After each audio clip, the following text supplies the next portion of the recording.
So have you ever thought to yourself, boy, I sure could go for some public access television right about now? Well, perhaps you're thinking, maybe I should try public access television from a different country.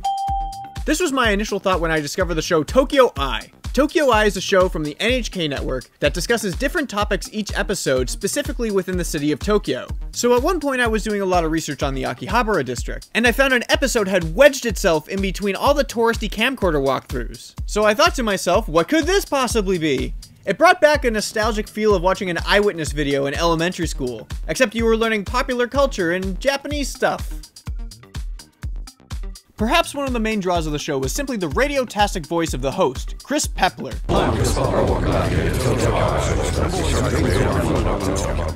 Or perhaps it was the siren call of the many different opening theme songs that whispers to you, "We're going to Japan now."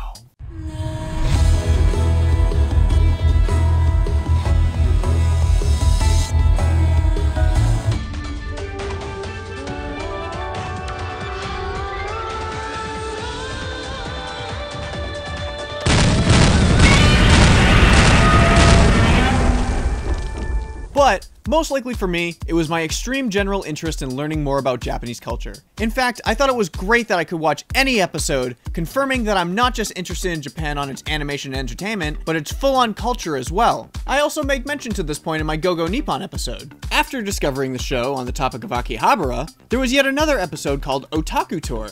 This episode was all about taking otakus outside of the famed nerd district and takes you all around to other stores and prefectures where you can find something that will fill your nerdy anime pleasures. And I know what you're thinking. I totally kept a map for myself for when I go to Japan. It's really a home for every nerd. I continued on to find out what more the show had to offer. So I watched an episode on all the different options that people can stay when they're visiting Japan, either on vacation or business. And I gotta say, it was a great way to find out some incredibly affordable places when planning my escape. Along with places to stay, there were entire episodes on essential and survival Japanese. Arigato, konnichiwa, sayonara. Do you know these Japanese words? You know, different things to help you get by in the culture, as well as tips on how to get a Japanese person to speak to you in English. Them Japanese are very shy people, but don't worry, if you give them a Japanese introduction, then continue with some English, they will also speak to you in English. 比較的みんな英語喋れるじゃないですか、やっぱ義務教育でやってたりして。なんですけど、やっぱなんかあんま喋る機会がないんで、それが怖いんじゃないですかね、やっぱ。 A very common theme throughout the episodes I've watched were different methods on how to get foreigners to Tokyo.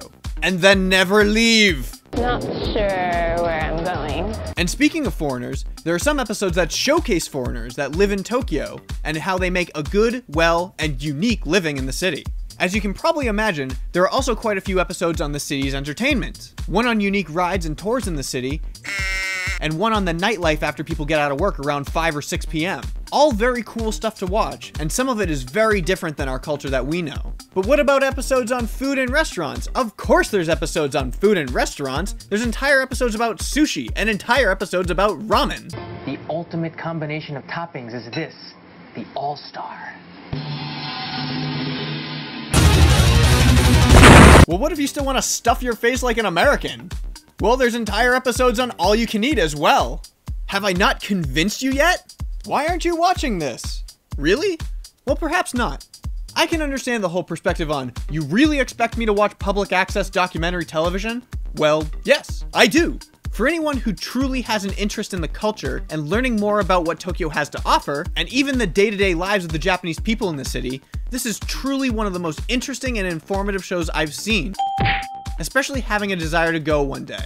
I find that even watching episodes that I'm hesitant to watch at first, simply because of the title, after watching them, I find the information incredible. The way it's presented to the viewer really helps you stay engaged in the topic, almost like they know what they're doing and stuff. So what were more episodes that were fun to watch that I could recommend? Well, there was an episode that documented a teenager visiting Tokyo for the first time. This episode really showcased what would interest a teenager when visiting Tokyo. Then there was an episode where Tokyo Eye visited Tokyo U, and they talked to the students of the Peak program, a program that is entirely in English for foreign students. There's that thing I mentioned earlier, you know, the theme about foreigners visiting Tokyo and staying there. Also, there's this insane episode showing off the Tokyoites and their efficiency at their day-to-day work jobs, especially the ones who do rush jobs. I could watch this woman work on her freaking calculator for 2 hours, never mind just a half-hour documentary. Seriously, what the hell? That can't be real. The only real criticism of the show that I seem to find is they seem to do everything in one take. Well, ramen is quite cheap and affordable food. So, you know, with the stronger yen, a lot of tourists who visit Tokyo would like to have cheaper ramen. Perfect! Honestly, who cares? I find it kind of funny. Plus, quite frankly, it's human. I even talk like this on the podcast from time to time myself. We just edit it out later in post, you know, to sound like we know what we're doing. Also, of course, not every episode can be a winner. But I seem to find more episodes that I enjoy and are relevant than not. Seriously guys, I know some of you out there might be looking for something new, a new form of entertainment, but still need your Japanese fix. At the beginning, this was a show I didn't even know I was looking for, but I really loved it right from the start. So maybe you need a switch up from your normal anime watching. Maybe you just need more Chris Pepler in your life. He's a fun guy, you know, I mean, you just can't help but love a guy like that. If so, I highly recommend some incredible cultural information on Tokyo with Tokyo Eye. Tokyo Eye. You know, Tokyo Eye isn't the only show on the NHK Network that I've checked out.